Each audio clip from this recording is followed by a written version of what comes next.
Hello நண்பா, இன்ஃபினிக்ஸ்லேருந்து X1 அப்படிங்கிற Android டிவியை போன டிசம்பரில் லான்ச் பண்ணியிருந்தாங்க. லான்ச் பண்ணும் போதே அந்த யூனிட் நமக்கு சென்ட் பண்ணிட்டாங்க. பட் அந்த டைமில் நம்மளால் அன்பாக்சிங் வந்து பண்ண முடியல. ஸோ ஸ்ட்ரைட்டாக ரிவ்யூவே பண்ணிடலாமே அப்படின்னு சொல்லி முடிவு பண்ணி ஸோ இப்போ இந்த வீடியோ வந்து அதுக்காக தான். ஸோ இந்த இன்ஃபினிக்ஸ் டிவியில் எனக்கு பிடிச்ச விஷயம் என்ன, எனக்கு பிடிக்காத விஷயம் என்ன, அதாவது இதோட ப்ராஸ் அண்ட் கான்ஸ் அப்படிங்கிறத வந்து தெளிவாக வந்து பார்க்க போகிறோம். ஸோ நீங்கள் இந்த மாதிரியான ஒரு ஸ்மார்ட் டிவி வாங்கலாம் நினச்சிட்டு இருந்தாலோ, இல்லை உங்களுடைய ஃப்ரெண்ட்ஸ் இல்லை ரிலேட்டிவ் யாராவது இந்த மாதிரி டிவி வாங்கலாம் நினச்சிருந்தாலும் அவங்களுக்கு இந்த வீடியோ வந்து ஷேர் பண்ணுங்கள். நீங்களும் இந்த வீடியோவை ஸ்கிப் பண்ணாமல் பாருங்கள். எப்பயும் போலவே நம்ம இதுலேயும் நல்ல விஷயத்துலேருந்து ஸ்டார்ட் பண்ணலாம். ஸோ நல்ல விஷயத்தை ஃபஸ்ட்டு பார்த்துட்டு அதுக்கப்புறமா இதில் சரியில்லாத விஷயத்தை பார்க்கலாம். ஸோ ஃபர்ஸ்ட் ஆஃப் ஆல் எனக்கு இது ரொம்ப பிடிச்சதோட டிஸ்பிளேயோட குவாலிட்டி பார்த்தீங்கன்னா ஃபுல் ஹெச்டி, அதாவது 1920 × 1080 பிக்சல் சப்போர்ட் பண்ணக்கூடிய ஒரு VA பேனல் வந்து கொடுத்துருக்காங்க. ஸ்பெக் அடிப்படையில் இது VA பேனலாக இருந்தால் கூட ஒரு IPS பேனலுக்கு ஈக்குவலான ஒரு குவாலிட்டியான ஒரு டிஸ்பிளேயாக இருக்குது. கலர்ஸ் வந்து கொஞ்சம் ஓவர் சாச்சுரேட்டடாக இருக்குது. சில பேருக்கு வந்து கலர் ட்ரூ கலராக இருந்தால் தான் ரொம்ப பிடிக்கும், ஓவர் சாச்சுரேட்டடாக இருந்தால் பிடிக்காது. பட் பொதுவாகவே டிவி இந்த மாதிரி இதெல்லாம் நம்ம பார்க்கும்போது என்டர்டைன்மெண்ட்காக தான் பார்க்குறோம். ஸோ அதில் வந்து கலர்ஸ் கொஞ்சம் அதிகமாக இருக்கும்போது வைப்ரண்டாக பார்க்குறது கண்ணு குளிர்ச்சியாக தெரியும். ஸோ அதனால் இது வந்து எனக்கு வந்து ஒரு மைனஸாக தெரியல. கண்டிப்பாக இந்த டிஸ்பிளேயோட குவாலிட்டி நல்லா கொடுத்துருக்காங்க. இதில் எபிக் 2.0 இமேஜ் இன்ஜின் அப்படின்னு சொல்லி ஒரு விஷயத்தை ஆட் பண்ணியிருக்காங்க. இதனால வந்து பிக்சரோட குவாலிட்டி வந்து பார்க்கறதுக்கு ரொம்ப நல்லா இருக்குது. இதில் ஐ கேர் மோடும் வந்து கொடுத்துருக்காங்க. ஸோ நம்ம அதிக நேரம் பார்த்தாலுமே வந்து கண்கள் வந்து ஸ்ட்ரெயின் ஆகிறது இல்லை. இந்த செக்மெண்ட்ல இருக்கிற ஒரு 43 இன்ச் டிவி வந்து கம்பேர் பண்ணோம் அப்படின்னா கண்டிப்பாக அதை விட வந்து பெட்டரான ஒரு குவாலிட்டியான ஒரு டிஸ்பிளே வந்து கொடுத்துருக்காங்க. அடுத்ததாக இதில் எனக்கு ரொம்ப பிடிச்சது இருக்கிற டிசைன் அப்படிங்கும்போது இங்கே வந்து ஒரு பெசல்லெஸ் டிசைனாக வந்து கொடுத்துருக்காங்க. அதாவது ஃப்ரேம்லெஸ் டிசைன் அப்படிங்கிறாங்க. சுற்றிலுமே வந்து 3 பக்கமே வந்து ஒரு ரொம்ப தின்னான பெசல்ஸ் தான் கொடுத்துருக்காங்க. நார்மலாக டிவியில் பார்த்தோம் அப்படின்னா கொஞ்சம் வந்து பெசல்ஸ் பெருசாக இருக்கும். பட் இங்கே வந்து அதை ரொம்ப ரெடியூஸ் பண்ணி ரொம்ப வந்து தின்னாக கொடுத்துருக்காங்க. பார்க்கறதுக்கு வந்து ஃப்ரண்ட் சைட்லேருந்து ஒரு ப்ரீமியமான லுக் கிடைக்குது. சவுண்ட் குவாலிட்டின்னு வரும்போது நிறைய பேரோட ரிவ்யூ எப்படி இருந்தது அப்படின்னா இந்த டிவியில் வந்து சவுண்ட் குவாலிட்டி சரியில்லை அப்படிங்கிறத நிறைய பேர் சொல்லியிருந்தாங்க. ஸோ நானுமே இந்த டிவியை வந்து ஃபஸ்ட்டு செக் பண்ணி பார்க்கும்போது சவுண்ட் குவாலிட்டி அந்த அளவுக்கு சரியில்லை, எனக்கு வந்து திருப்திகரமாக இல்லை. பட் ஒரு நேரத்தில் நான் சவுண்ட் செட்டிங்ஸில் போயிட்டு அந்த ஆடியோ மோட வந்து நான் டால்பி டிஜிட்டலுக்கு வந்து மாற்றினேன். ஸோ டால்பி டிஜிட்டல் மாற்றினதுக்கு அப்புறம் பார்த்தீங்கன்னா அந்த வாய்ஸோட என்ஹான்ஸ் எல்லாமே நல்லா இருந்துச்சு. சவுண்ட் குவாலிட்டி இப்போ வந்து ஏற்கனவே இருந்ததோட பெட்டரான ஒரு சவுண்ட் குவாலிட்டி வந்து இருக்குது. இதை அவங்க வந்து டிஃபால்ட்டாக எனேபிள் பண்ணியிருந்தாங்கன்னா நிறைய பேர் வந்து அந்த பிரச்சனைகளை வந்து ஃபேஸ் பண்ணியிருக்க மாட்டாங்க. கனெக்டிவிட்டி தான் ஒரு டிவியில் ஒரு முக்கியமான விஷயம். ஏன்னா நம்ம எந்த அளவுக்கு வந்து போர்ட்ஸ் எல்லாம் அதில் ஆப்ஷன்ஸ் வந்து இருக்குதோ அதில் அந்த அளவுக்கு நம்ம வந்து நிறைய விஷயங்களை வந்து யூஸ் பண்ண முடியும். ஸோ அதில் என்னென்ன போர்ட்ஸ் இருக்குது அப்படின்னா இது வந்து 3 HDMI போர்ட்ஸ் கொடுத்துருக்காங்க, 2 USB போர்ட்ஸ் கொடுத்துருக்காங்க. ஏவிக்கு வந்து பார்த்தீங்கன்னா ஒரு மினி ஏவி அவுட்புட் வந்து கொடுத்துருக்காங்க. அடுத்ததான் வந்து டிஜிட்டல் ஆடியோ அவுட்புட் வந்து கொடுத்துருக்காங்க. அடுத்ததான் இயர்ஃபோன்ஸ் அவுட்டும் கொடுத்துருக்காங்க. கேபிள் இல்லை ஆண்டனா வந்து இன்புட் போர்ட் வந்து கொடுத்துருக்காங்க. லேண்ட் போர்ட்டும் கொடுத்துருக்காங்க. நார்மலாக எல்லா டிவிலையும் கொடுத்துருக்க மாதிரியே போர்ட்ஸ் வந்து கொடுத்துருக்காங்க. மேக்ஸிமம் எந்த போர்ட்டும் வந்து மிஸ் ஆகலை. இந்த டிவியோட ரிமோட்டுக்கு வரலாம். இதுவும் வந்து ஒரு ப்ளஸ் பாயிண்ட் சொல்லுவேன். ஏன்னா பழைய டைப்பில் ஒரு கிளாசிக் டைப்பில் வந்து ஒரு ரிமோட் வந்து கொடுத்துருக்காங்க.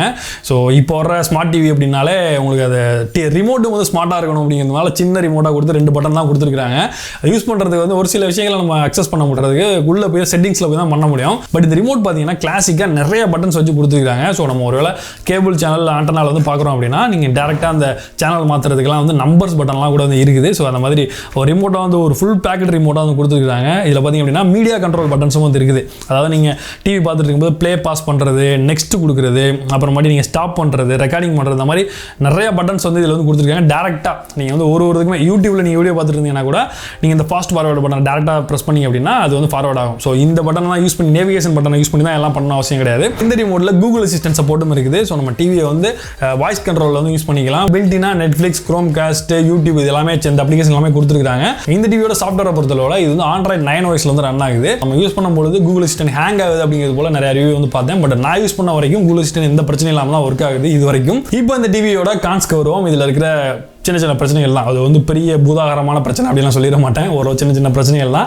அதில் முக்கியமாக பார்த்தோம் அப்படின்னா நார்மலாக எல்லா டிவியில் இருக்கும்போது இதிலே வந்து 1GB RAM 8GB ஸ்டோரேஜ் தான் கொடுத்துருக்காங்க. 1GB RAM அப்படிங்கும்போது ஒரு சில நேரங்களில் வந்து லேக் இருக்குது. இப்போ நம்ம ஒரு அப்ளிகேஷன் ஓப்பன் பண்ணிவிட்டு அதை அப்படியே க்ளோஸ் பண்ணாமல் ஹோமுக்கு வந்துட்டு இன்னொரு அப்ளிகேஷன் ஓப்பன் பண்ணோம் அப்படின்னா கொஞ்சம் நேரம் அப்படி லைட்டாக ஒரு ஹேங் ஆகுது. அந்த பிரச்சனைகள் வந்து இருக்குது. அடுத்ததாக ஸ்க்ரீன் காஸ்ட். இதில் வந்து குரோம் காஸ்ட் வந்து இன்பில்டாக கொடுத்துருக்காங்க. உங்கள் ஃபோனில் இருக்கிற அந்த டிஸ்பிளேயை வந்து நீங்கள் ஸ்க்ரீன் காஸ்ட் பண்ணலாம், இல்லை உங்கள் ஃபோனில் இருக்கிற ஃபோட்டோஸை நீங்கள் ஸ்க்ரீன் காஸ்ட் பண்ணலாம், எது வேணாலும் நீங்கள் பண்ணலாம். பட் அந்த குரோம் காஸ்ட் அந்த ஸ்க்ரீன் காஸ்ட் பார்த்தீங்கன்னா ப்ராப்பராக ஒர்க் ஆகலை.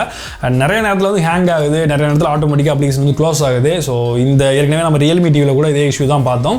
ஸோ அதே சேம் இஷ்யூ இந்த டிவிலையும் வந்து இருக்குது. அது ஏன் சரி பண்ணாமல் வச்சிருக்காங்கன்னு தெரியல. பட் சாஃப்ட்வேர் மூலமாக சரி பண்ணுறதுக்கான வாய்ப்புகள் நிறையா இருக்குது. இதோட ரிமோட் வந்து நல்லா இருந்துன்னு சொல்லியிருந்தேன். பட் இந்த ரிமோட்டோட குவாலிட்டி பார்த்தீங்க அப்படின்னா ரொம்ப ஒரு சீப்பான பிளாஸ்டிக்கில் வந்து செஞ்ச மாதிரியான ஒரு ஃபீல் இருக்குது. இருக்கிற ஃபங்க்ஷன்ஸ் இதில் இருக்க விஷயம்லாம் ஓகே தான். பட் இதோட ரிமோட்டோட ஃபீல் வந்து பார்த்தீங்கன்னா ஒரு ப்ரீமியம் ஃபீல் இல்லாமல் ரொம்ப லைட் வெயிட்டாக பிளாஸ்டிக் வந்து ஒரு நார்மல் நார்மல் பிளாஸ்டிக் மாதிரியான ஒரு ஃபீல் வந்து கொடுக்குது. ஸோ இதுதான் இந்த விஷயங்கள் மட்டும்தான் இதில் இருக்கிற நான் மைனஸ்ன்னு சொல்லுவேன். பெரிய லெவலில் மிச்சப்படி இந்த ப்ரைஸ் ரேஞ்சுக்கு கிட்டத்தட்ட வந்து 20,999 ரூபாய்க்கு இந்த டிவி வந்து சேல் பண்ணுறாங்க. ஒருவேளை இந்த டிவி நீங்கள் இப்போ வாங்கணும்னு நினச்சிங்க அப்படின்னா 18,500 ரூபாய்க்கு ஆக்சிஸ் பேங்க் கிரெடிட் கார்டு வச்சிருந்தீங்கன்னா நீங்கள் 18,500 ரூபாய்க்கு வந்து வாங்கிக்க முடியும். இந்த ரேஞ்ச் இந்த ப்ரைஸ் ரேஞ்சுக்கு பார்த்தீங்கன்னா ஒரு 20,000 ப்ரைஸ் ரேஞ்சுக்கு கண்டிப்பாக இது வந்து ஒரு ஒர்த்தான டிவி அப்படின்னு தான் சொல்லணும். இதோட வேறு பிராண்ட்ஸை நீங்கள் கம்பேர் பண்ணிங்க அப்படின்னா 23,000 24,000 ரூபாய்க்கு சேல் பண்ணுறாங்க. சின்ன சின்ன பிரச்சனைகள் கூட அவங்க சாஃப்ட்வேர் மூலமாக சரி பண்ணுறதுக்கான வாய்ப்புகள் இருக்குது. பட் இந்த ரிமோட்டெல்லாம் சரி பண்ண முடியாது, வேறு ரிமோட் தான் கொடுத்தாகணும். ஸோ இந்த ரிவ்யூ பற்றி நீங்கள் என்ன நினைக்கிறீங்க? இந்த ரிவ்யூ உங்களுக்கு பிடிச்சிருக்குன்னு நினைச்சீங்க அப்படின்னா அந்த வீடியோக்கு லைக் கொடுங்க. நீங்கள் இந்த டிவி வாங்குவீங்களா? இந்த டிவியை பற்றி உங்களுடைய கருத்து என்ன அப்படிங்கிறது கீழே கமெண்ட்டில் சொல்லுங்கள். இந்த மாதிரியான இன்ட்ரெஸ்டிங்கான வீடியோஸ் அடிக்கடி வேணும்னு நினைச்சீங்க அப்படின்னா நம்ம சேனல் சப்ஸ்கிரைப் பண்ணிக்கோங்க. இந்த மாதிரியான ஒரு இன்ட்ரெஸ்டிங்கான வீடியோ சந்திப்போம். நான் John Santhosh from Tamil today tech. நன்றி, வணக்கம்.